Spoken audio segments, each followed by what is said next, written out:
What you tolerate becomes your culture at its worst.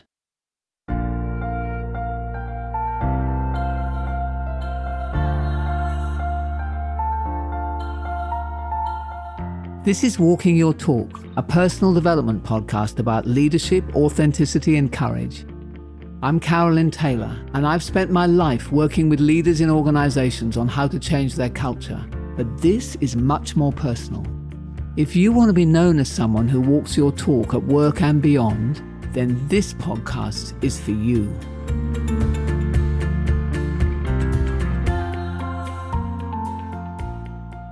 So hi and welcome to the next episode of this podcast, where we're going to talk some more about some stories which are symbols of what makes a great culture. And the definition that we like to use in our organisation for culture is that it is the patterns of behaviour that are encouraged, discouraged and tolerated by people and systems over time. And I like that definition because it contains the actions, encourage, discourage, tolerate, that any leader who wants to influence the culture needs to practice. And today what I want to do is really unpack that word tolerate. Because what I've found in all my years of working with leaders who are seeking to change their culture is that learning how to be intolerant of the behaviour that doesn't meet the standards that everyone's trying to establish in your group, your team, your community, or even in your family, learning how to do that is a critical skill. And when I first talk to people about the word tolerate, it's really interesting because most people's mind immediately jumps to firing people. And I wonder whether your mind jumped there as well. And then they think, whether, and they have long conversations about what circumstances should people be fired for poor behaviour, go down all that route. But the reality is that, that probably will happen occasionally in a culture journey, but it's not where most of the tolerate or not tolerate effort needs to sit. Because the real skill needs to focus on the little things. And today what I want to do is to tell you a couple of stories of people who I thought were masterful at the little things and not tolerating them. So last year, my husband and I went on a holiday, which was different from anything we'd ever done before. We went to Japan for the Rugby World Cup. Seems like a million years ago now since COVID and everything. But my husband loves rugby, and I'm not really a fan of any sport, to be honest. But the thrill of being in Japan and, he was going to adore it. I knew that I would get right into it with the right atmosphere. So we went. And the other thing that was unique for us was we joined a tour group. I know I've never joined a tour group before. And they organised everything. And we travelled by coach from game to game. And each one was in a different city. And we saw a bit of the city as well. And our tour guide was an Australian rugby star called Damien Fitzpatrick, who proved to be the most excellent leader. And he actually built a mini culture within the 40 or so people who were in our tour group on our bus over the 2 weeks that we were there. And of course, because I'm a bit of a nut about culture, I couldn't stop thinking about it. And I was always watching what he was doing. And one of the things he did was each morning we were given a time when we had to be on the bus. And of course, some people were late. And then that held up all of us and held up the plans. And so after the first day, Damien told us what happened with rugby teams, because he'd been obviously a member of a number of them. And all rugby teams apparently spend a lot of time on coaches, travelling from hotels to practice to games to press events and so on. And he said that they have a ritual on the bus, which is that when someone's late, the offender has to walk all the way to the back of the bus because all the front seats are taken. And everyone who's already on the bus groans and boos as the late person walks through. And Damien called it the walk of shame. And he suggested that we should do the same thing. So the next morning, a couple of people were late and we all booed as they walked down the back of the bus. And the next day, no one was late and no one was late again. So we got to our places on time and our thing all went pretty smoothly. But Damien was really interesting because he treated the whole thing as a bit of a joke, a big game. It was lighthearted, it was fun, and he had that energy all the way through. But underlying it, there was a message there, which was don't be late. It ruins the day for everyone else.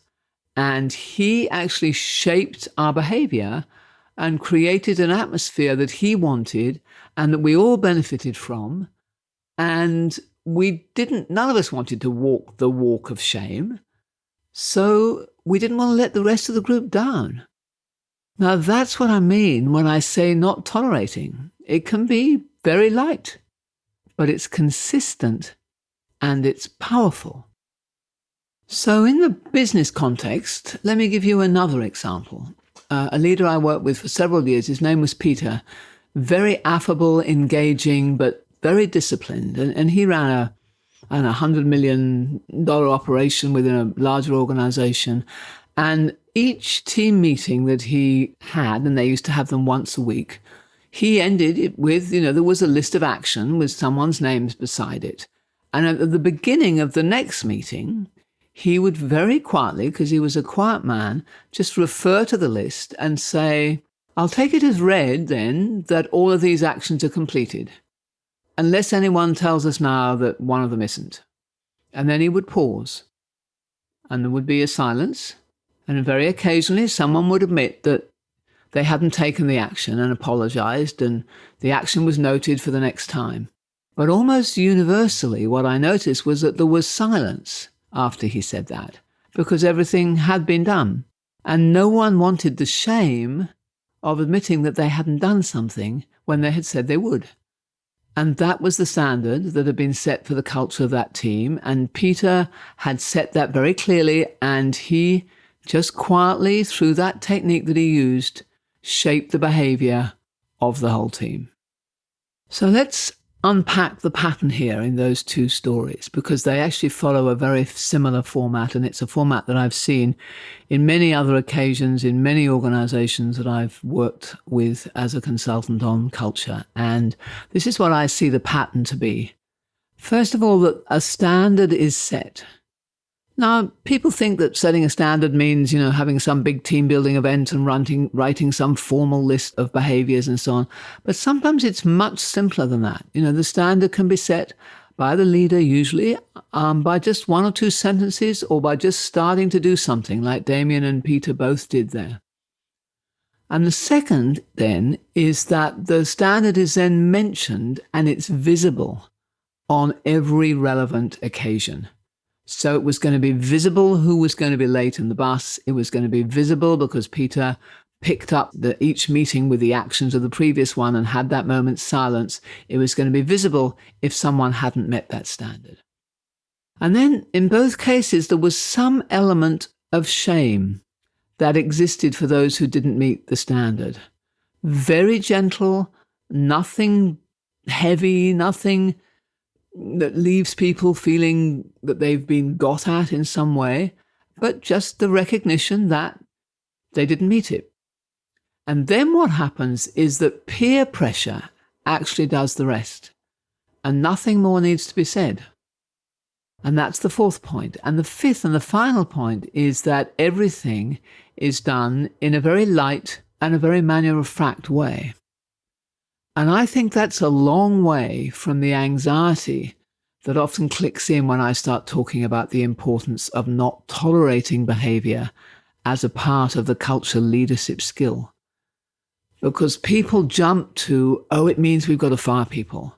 Whereas the true skill lies in those 5 elements that I just listed. So how could you do this? Here's the exercise for you. Think of a group of people whose behavior you would like to shape around some standards, or just one standard. Might be a team, might be your family, might be the whole organization. And then define very clearly what you want. And it needs to be very specific, very visible, and very simple. So Damien's, be on the bus on time. And Peter's was, do the actions you committed to do in the last meeting. Often what I see are behaviors that are much looser than that won't be visible, that have room for a lot of interpretation. Then the next thing you do is you work out where and how you can introduce that standard, how to describe it, how you get buy-in. Do you need to get buy-in? And actually, in both of those cases, they didn't say, is everyone okay with that? They actually just took the authority that they had from their leadership position and said, this is the way it's going to be. Now, there might be other occasions where you say, no, I actually do think that we need to have a conversation about this and we all need to agree that this is how it's going to be. So I think it depends a little bit on the circumstances. And then, so you define the behavior, you work out how and where you can introduce it. The next step then is you never let it be forgotten. And that's really important, because what I see so much is that behaviors get defined and then people kind of forget about them and the leader doesn't raise them and no one else raises them because everyone wants to be nice and they don't want to call each other out. So the whole thing fizzles. But they can be raised in a very light-hearted way. It doesn't have to be heavy. It doesn't really have to be calling it out. It's just matter of fact. And then use the power of transparency, the transparency within the group, so that others will see if the standard's being adhered to. And after that, you let peer pressure and just a spoonful of guilt to do the rest. Now, in my experience, it's very rare that someone consistently fails to meet the standard if you follow each of those earlier steps. Now, occasionally someone doesn't meet the standard consistently, and if they don't, eventually I'll tell you they will leave the group by one means or another. Because what standards do like that is they start to bond the group. And I saw it happening with this group of people we'd never met before on this tour bus at the rugby. We started to bond as a group. And we had our standards and we had our way of doing things. And it was a part, but not all, there was more than that, of starting to feel that we had some kind of a responsibility to each other. And so because standards do bond a group, everyone then starts to get frustrated with repeat offenders. And as a consequence, those offenders do actually end up leaving. Now, either they volunteer to leave because they don't like people being frustrated with them, or they're asked to leave in whatever form that looks like. But as I said, actually, this is rare, because when you shape a group around a set of standards like that, it's actually easier than you think. If you put your attention on it, it just needs your focused attention. So enjoy that story. I hope that I told you the two stories, the one of Damien in the bus and Peter in his meetings, and go well with that and see if you can practice those little steps, those little gestures, but critically important gestures of not tolerating the behaviors that matter to you. And I will see you in the next episode.